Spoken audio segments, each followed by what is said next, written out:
Imagine this in the burning heart of the Sahel desert, trucks lined up one after another, not carrying soldiers, not transporting weapons, not even fuel, but bananas.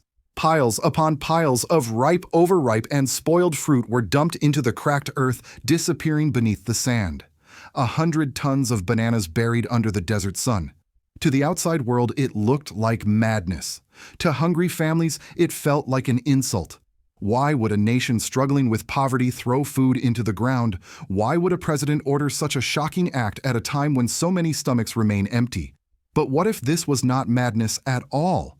What if it was a bold experiment, an agricultural revolution disguised as waste? Because in Burkina Faso, under the leadership of President Ibrahim Traoré, a banana is not only food, it is potassium, phosphorus, and carbon, a natural arsenal capable of breathing life back into dead soil. It is not just fruit, but a weapon of survival, a declaration that Africa can feed itself without kneeling before ships that dock in foreign ports. This is Project Green Pulse, a decision so unusual that global newspapers laughed, cartoonists mocked, and experts dismissed it as political theater. Yet inside Burkina Faso, farmers, children, and elders began to see something deeper.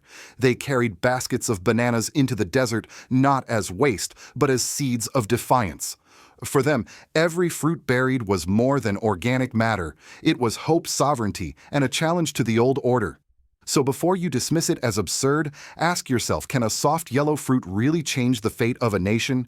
Can a pile of discarded bananas spark a revolution in the Sahel? Stay with me, because what the world mocked as foolish may soon be remembered as the moment Africa rewrote the rules of survival. And if you believe stories like this deserve to be heard, please subscribe and share, because the truth is more powerful than the headlines.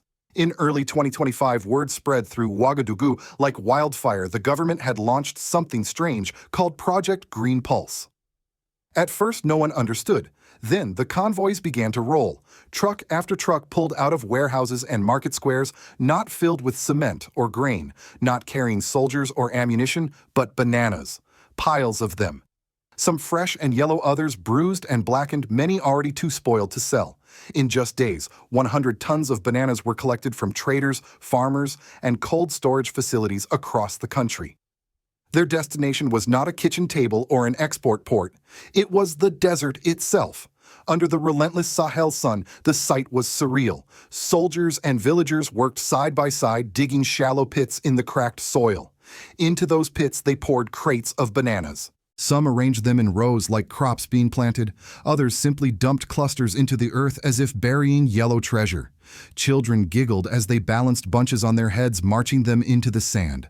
Elderly women crossed themselves and whispered prayers, uncertain whether this act was holy offering or foolish waste. For every smile, there was also suspicion. Not everyone believed. Farmers muttered angrily, "We are hungry. Why bury food when people cannot eat?" Traders shouted at reporters, "I could have sold those bananas and paid my children's school fees." Madness. Families who struggled daily to feed themselves stared in confusion. Bananas were life, they said. How could life be thrown away? Yet the government's message was clear. This was not waste. It was investment. President Ibrahim Traoré declared that Burkina Faso would no longer bow before the ships carrying imported fertilizer from foreign ports. Instead of sinking money into debts that chained the country to international corporations, Burkina Faso would turn to what it already had in abundance, its own organic matter. A nation that feeds its soil, feeds its freedom, he said. And so the banana became more than fruit. It became a symbol of defiance, of survival, of sovereignty. In marketplaces, loudspeakers announced the collection drives. In schools, teachers told their students, a banana is more than food. It is life for the earth. Youngsters marched out with baskets, proud to join what felt like history in the making. Some villages called it planting yellow trees. Others gave it a name that spread quickly across the Sahel, feeding the desert. The atmosphere often resembled a festival. Drums echoed as pits were filled. Songs rose in the air, mingling with the smell of ripening fruit under the heat. In one town, children broke into laughter, tossing bananas into holes as if they were playing a new kind of game.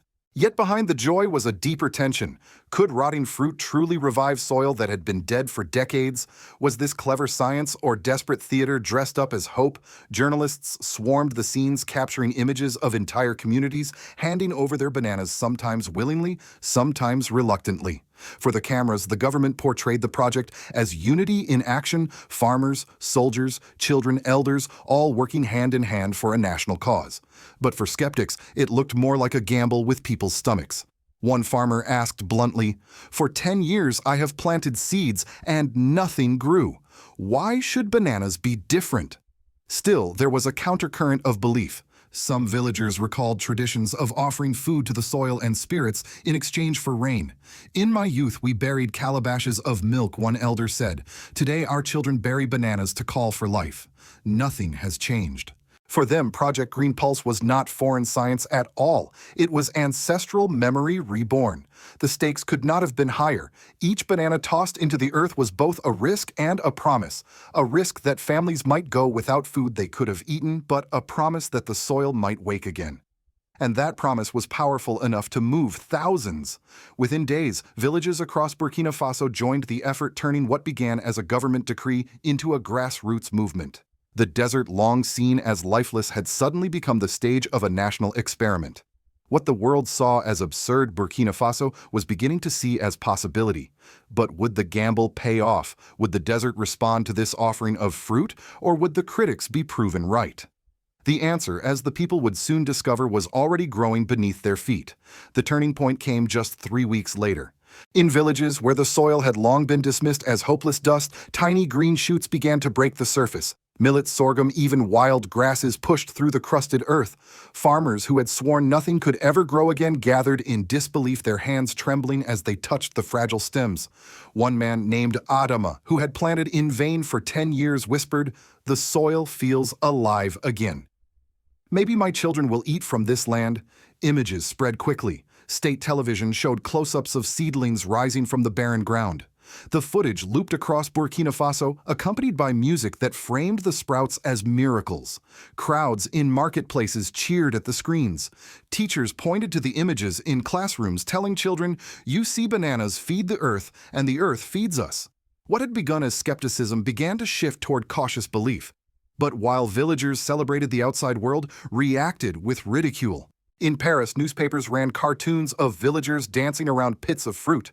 French television anchors smirked, "Perhaps next they will bury baguettes." In London, opinion columns dismissed the project as political theater. In Washington, think tanks labeled it unsustainable, warning that Burkina Faso risked starving its own people for symbolism. Western analysts spoke with confidence. Bananas could not replace modern fertilizers. The project would collapse before harvest. Yet not everyone laughed. In Moscow, broadcasters hailed President Ibrahim Traoré as a bold innovator who turned weakness into strength, comparing the experiment to Russia's own reliance on local ingenuity during times of sanctions. In Beijing, agricultural experts quietly praised the science behind the project, pointing out China's own history of using organic waste to restore farmland. Turkish media emphasized dignity, writing "bananas in the soil, dignity in the heart." The reactions revealed a deep divide. For much of the West, the banana burial was comedy, a banana republic living up to the insult. But for the global South, it looked like courage. Africans across the Sahel began to reconsider.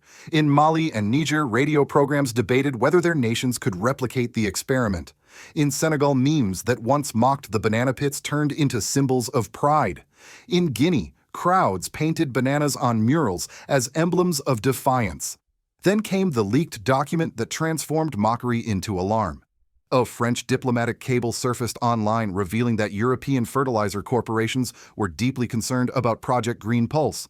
If it succeeded, Africa's dependence on imported fertilizers, a market worth billions annually, could collapse.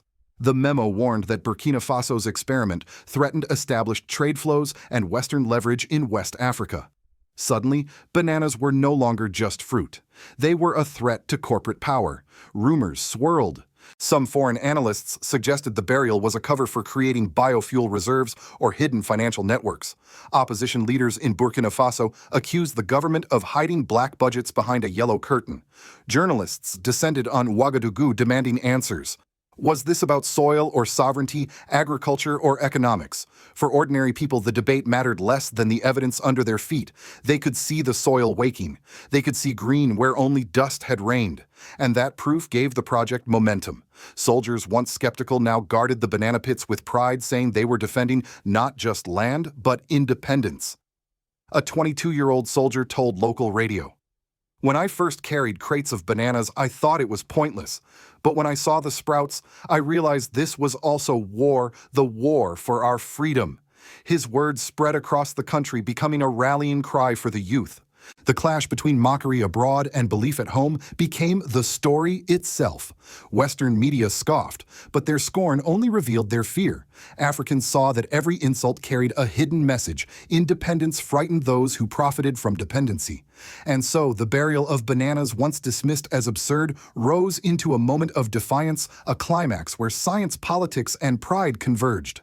The question now was not whether bananas could revive the soil. That answer was already visible in green shoots. The new question was whether Burkina Faso could withstand the mounting pressure from corporations, from foreign governments, and even from skeptics within its own borders. The project had crossed from experiment into confrontation, and the reactions made clear this was no longer about agriculture alone. It was about sovereignty itself. By the sixth week, the soil itself delivered the government's answer. Official reports confirmed what villagers had already witnessed. Fertility levels in banana-treated fields had jumped by 60%. Acidity dropped. Microbial life, once nearly absent, multiplied threefold. For the first time in decades, millet and sorghum sprouted on land long abandoned as useless dust. What had been mocked abroad now became undeniable proof at home. The results sparked a wave of emotion. In one village, elders wept as they held up stalks of millet, saying, "We buried fruit and the earth gave us bread." Children danced through rows of green, their laughter echoing like a festival. For families who had known only hunger and disappointment, even small harvests carried the weight of hope. Surplus grain appeared in some markets for the first time in years, a modest but symbolic victory. The government wasted no time in turning success into policy. Ministers announced plans to cut reliance on imported fertilizers, which had been draining over $100 million annually from the national budget. Instead, Burkina Faso would promote organic alternatives: bananas, mango skins, peanut shells, even animal manure. Local cooperatives were encouraged to experiment, and soon villages became laboratories of grassroots science. Farmers traded techniques over radio programs, proudly reporting how waste once discarded now nourished their fields. The political implications were profound. Every bag of foreign fertilizer not purchased was a chain broken. Every hectare restored was another step towards sovereignty.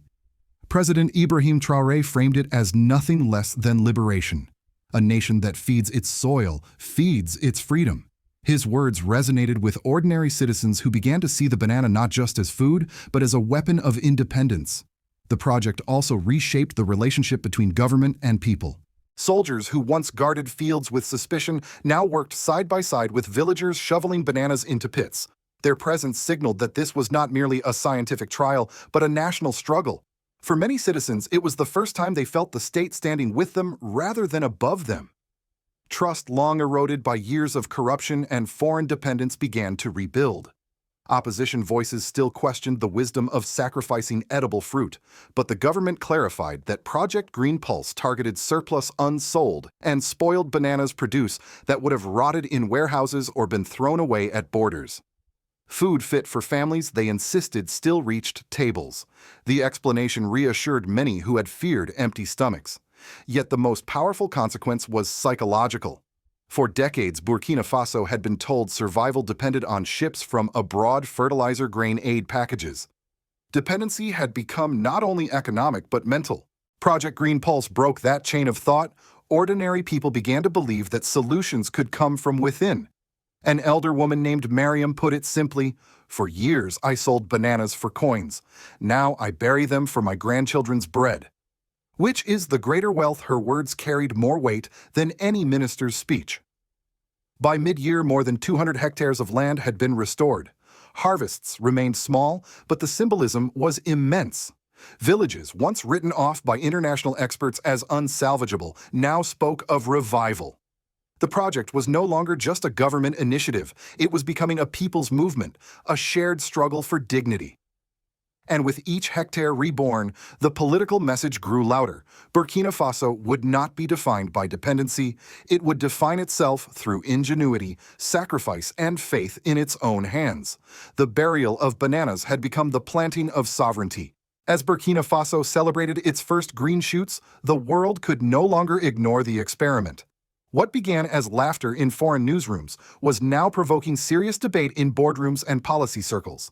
And nowhere was the split clearer than between the Western powers and the rest of the world. In the United States, agricultural think tanks issued stern reports.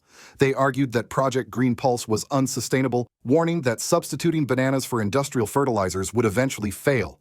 Commentators on American television framed it as political theater, a distraction from real development.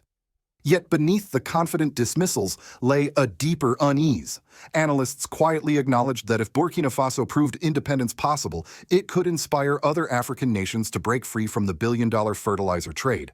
American corporations long profiting from African dependency suddenly saw their grip threatened by something as simple as rotting fruit. Europe, too, revealed its anxiety. French and British newspapers still mocked the project with satire cartoons of villagers worshipping bananas, but leaked diplomatic memos told another story. Fertilizer lobbies were already pressing governments to tie aid packages to Burkina Faso's abandonment of the project. Editorials warned that if Ouagadougou insisted on this path, it risked isolation from the global agricultural system. For many Africans, that statement was transparent. The West was not laughing anymore, it was afraid.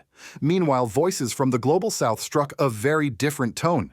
In Moscow, Russian state media praised President Ibrahim Traoré as a visionary who had turned weakness into resilience. They drew parallels to Russia's own survival during sanctions, declaring that Burkina Faso had shown the world how to create strength from scarcity. In Beijing, Chinese agricultural institutes highlighted their own history of using organic waste to restore farmland. State outlets presented Burkina Faso as courageous, subtly hinting at opportunities for partnership outside Western influence. In Ankara, Turkish newspapers called the project an act of dignity, emphasizing that true solutions must come from within a nation's culture rather than being imposed from abroad. Most striking of all was the reaction across Africa itself. In Mali and Niger, delegations visited Burkina Faso to observe the test plots. Radio shows in Senegal lit up with callers debating if they can feed the soil with bananas. What can we feed ours with memes that once mocked the project transformed into badges of pride? From Guinea to Chad, the phrase feeding the desert spread like wildfire, becoming a metaphor for African ingenuity. For the first time in years, the Sahel was not only a symbol of crisis, it was a symbol of possibility. The ripple effects reached even diaspora communities abroad. African immigrants in Europe and North America shared the images of green shoots with hashtags like Nag Soil Sovereignty and Banana Revolution. What the West intended as ridicule became fuel for solidarity. Thus, the global picture was clear: in the West, skepticism and fear. In the global South, curiosity and admiration. Within Africa, a surge of pride. And at the center of it all stood Burkina Faso, a small nation using discarded bananas to challenge not only the desert, but the very order of global power. The question now was not simply whether the soil could be revived, but whether the world would allow Africa to pursue sovereignty on its own terms. What began as a strange spectacle, bananas sinking into the Sahel's sand, has become something far greater. Project Green Pulse is no longer just an agricultural experiment. It is a statement. It declares that Africa will not always depend on ships docking in foreign ports, nor bend under the weight of debt disguised as aid. Each banana buried has become a symbol of sovereignty, each sprout a reminder that even the poorest soil can be reborn. But this story is not finished. The green shoots are fragile, the opposition fierce. Fertilizer corporations are watching closely, governments abroad are whispering of sanctions, and disinformation campaigns are already spreading. The danger is real. If Burkina Faso's path succeeds, it threatens billions in profits and decades of dependency. And history tells us that those who profit from weakness rarely surrender without a fight. So the question now is larger than soil. It is about imagination, freedom, and dignity. Can Africa protect its right to experiment, to fail, and to rise again on its own terms? Can discarded fruit truly shake the balance of global power? The answers will not be written in reports alone, but in the courage of farmers, the voices of communities, and the resilience of nations.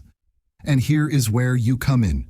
Do you think that President Ibrahim Traoré's strategy is bold enough to truly free Burkina Faso? Or is it only the first step in a much longer battle? Share your thoughts below because your perspective matters. Please share this video if you feel you are among the first to witness this struggle for sovereignty. And subscribe if you believe that truth is more important than headlines. Because the story of Africa's rebirth is still being written, and together we can make sure it is heard.